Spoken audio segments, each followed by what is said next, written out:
Hello, folks. It's Professor Fiore. Welcome to episode 1 of Compulsively Curious.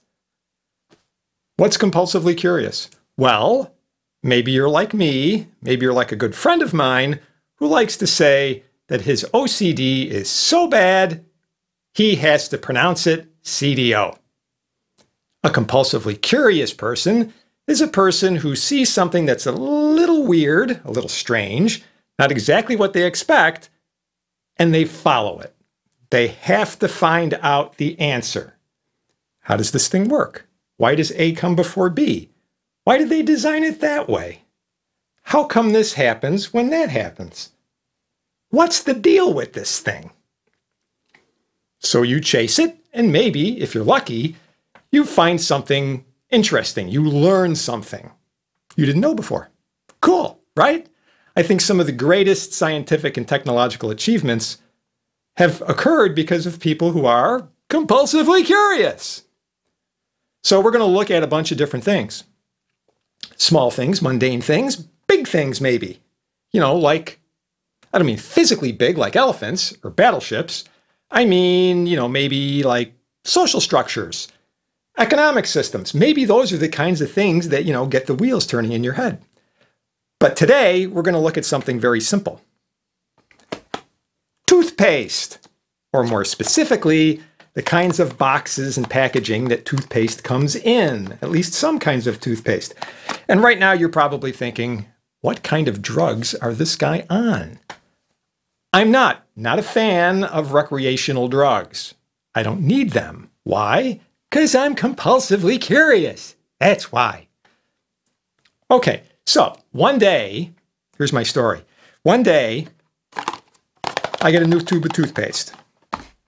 And of course, I take the box and I pull the box apart, like so, because you want it nice and flat so you can put it in the recycling bin. You want to maximize the packing efficiency, right? So I pull this thing apart and something weird happens. Something odd happens. I will digress for just a moment. Maybe, as a curious sort of person, you've looked at, various kinds of boxes, like, a box of cereal. And you said, gee, I wonder how they do this. Okay. The printing, this nice full color affair. Well, that's not too crazy. I mean, if you think about it for a moment, they basically just take sheets of cardboard, and they print on it the various colors they need for the design. They fold the thing up, put the product in, and off you go, right? No big deal. And you would think, at least I thought, they did the exact same thing with toothpaste tubes. I don't know if they do this for all of them, but certainly for some of them.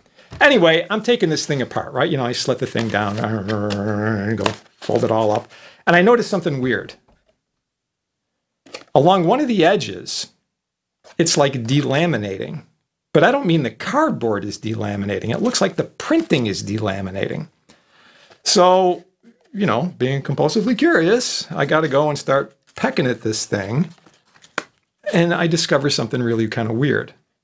And you can do this, right? If you're compulsively curious, or even if you're not.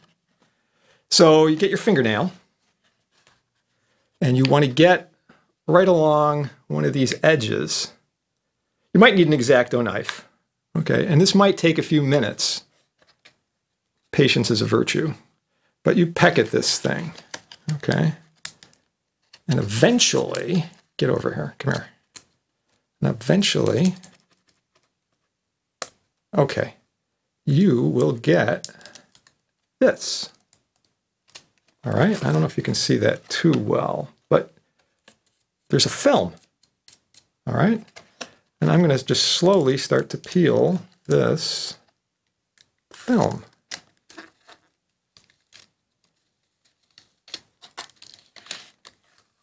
And you're thinking, what? Yeah, isn't this weird?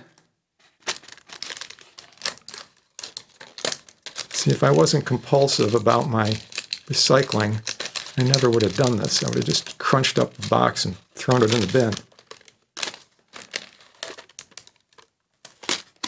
But that's not what happened. And I get to share this weird little thing with you. And of course, you know, there's probably somebody out there in video land who's going, yeah, I know. I work for the packaging company. I know all about this. But that's cool.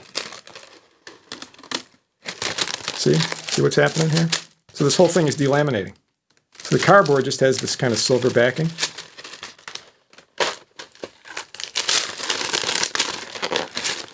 So clearly, this is not just printed, okay?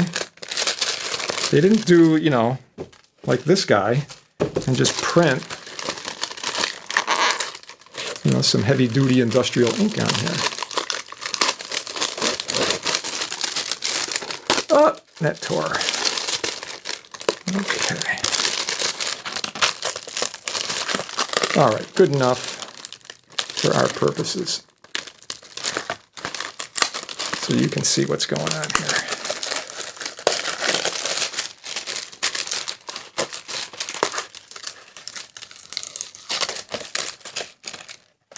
Okay, I got almost all of it. So here's the box, right? Here's the film. So this is what's really the printed stuff. Okay, they didn't just take ink and put it on there. Instead, they have this weird plastic film. Okay, so that's weird. I find that can be kind of strange. Like, why did they do that?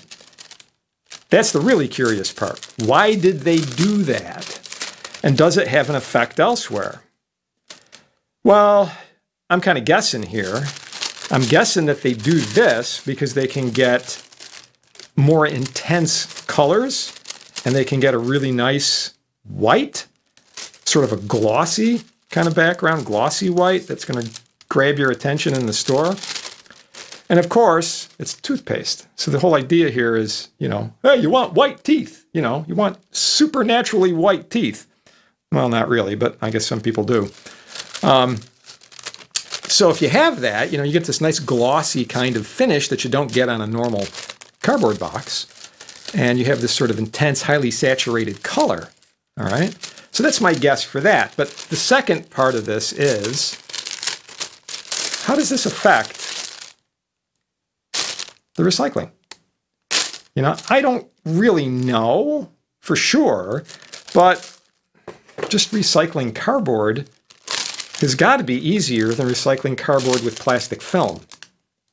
All right, so I mean, is this actually making the recycling worse? Not sure, but I'm pretty certain that doesn't make it better. Okay, so kind of weird. And if you're compulsively curious, you'll get your box of toothpaste and you'll see if it does the same thing. Okay, tune in next time.